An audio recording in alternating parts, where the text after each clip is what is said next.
Representatives from nearly 200 nations are in Poland this week at a UN climate conference, trying to hammer out specific rules for cutting their country's greenhouse gas emissions.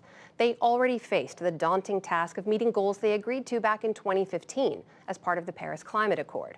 But as William Brangham reports, that mission got even tougher yesterday with a new report that global emissions of carbon dioxide are in fact rising, reaching the highest levels on record. That's right, Amna. A new report by the Global Carbon Project says worldwide emissions grew by 1.6% last year and are expected to rise another 2.7% this year. Carbon dioxide is the main gas that's driving climate change and the dangerous rise in global temperature. The Paris Accord hoped to limit that warming to just 2 degrees Celsius, or about 3.6 degrees Fahrenheit. But this recent report seems to make that goal increasingly hard to reach. Much of the increase in emissions is from growth in China and India. China is now the world's largest carbon emitter, followed by the U.S. This report is just the latest in a series of very recent stark warnings about climate change. UN Secretary General Antonio Guterres put it this way: "We are in deep trouble. It is hard to overstate the urgency of our situation."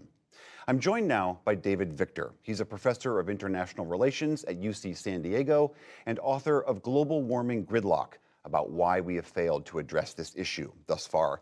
David Victor, thank you very much for being on the NewsHour. We had seen from 2014, I believe, to 2016 that global emissions had flattened out. So this rise came as something of a surprise. Can you help us understand a little bit what is driving this? Well, the main driver is economic growth.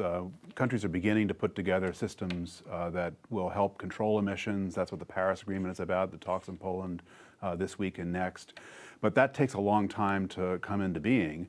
And meanwhile, economic growth and the original technologies that we're using for energy systems, they continue forward. And so I think people overreacted to the couple years of flat emissions, and then they were surprised when the processes continue, as we've seen in the most recent reports. It's obviously incredibly difficult. No leader wants to say, I want to put a stop on economic growth, especially in a country like India or in China. So if emissions keep on this trajectory, doesn't that put the goal of the Paris Accords at keeping warming under 2 degrees, it puts that in real jeopardy? Yeah, it puts those goals in real jeopardy, and it's kind of easy to be very pessimistic about the overall process. We've been talking about the climate issue for a long time and not really taking much action. I think the underlying all that, there are some areas of good news. More countries are learning how to grow economically, deliver jobs, wealth to people with lower emissions. There are some states and cities that are taking the lead, and so those processes are unfolding slowly. But it's not like nothing's happening here. But meanwhile, the overall global picture certainly is a grim one.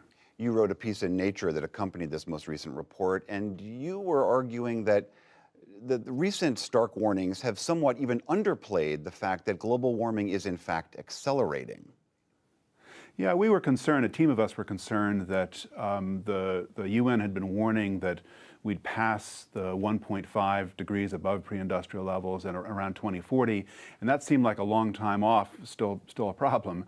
And we took a close look at the data, and what we're seeing in the data is actually an acceleration in warming, and that suggests that warning of 2040 or so might actually happen in 2030, maybe earlier. And so we've written that article in part to show that the problem is even more serious than people thought, and also to underscore that there's actually a lot of things that can be done as we start to worry about rapid warming. For example, there are many pollutants that cause global warming that are extremely potent, and we have a lot of technological opportunities for controlling them right now. And if we doubled down on those, for example, soot and methane, that we actually could slow down the rate of warming quite appreciably. Even with the political will to do these things, these are hard policies to enact. I mean, we just saw in France recently that trying to enact a gasoline tax, which in essence is a carbon tax, and we had riots in the streets. So even when political will is there, this is not an easy thing to do. This is a hard problem. This is one of the hardest problems the world has confronted collectively. It's a problem where the technologies needed to get to essentially zero emissions are not yet available. The ones that exist are expensive, but some of the costs are coming down. And so you've got high costs that are visible today for benefits that still seem kind of abstract to most people and are mostly in the future and mostly for the world as a whole. And so it's not surprising that a problem structured like that has been a really hard problem to tackle. So how do we increase that sense of urgency? I think you talk about something like 2 degrees Celsius. It's somewhat abstract to people. Can you just briefly give us a sense, what does 2 degrees of warming really mean for the planet? Well, I think one of the difficulties here is that the scientific literature makes it very clear that there isn't a single threshold. There isn't some mark beyond which everything comes unglued. What happens is that as the planet warms, the probability of extreme events goes up, the probability of things like the extreme wildfires we've just seen in California, extreme storms, that goes up. And I think what's interesting in the scientific community is that we're paying much more attention to developing fine-grained projections for what a warmer world means for the risk of wildfire, for the risk of coastal inundation, for the risks to farmers. And less noticed than the UN report, but one that came out about the same time, is a big new assessment in the United States of those impacts. And so you're starting to see more and more people grappling with what does this mean for me? And I think that as that happens, the political mobilization around the climate problem is going to get stronger. Okay. It doesn't mean it's still an easy problem to solve. David Victor, thank you very much. Thank you.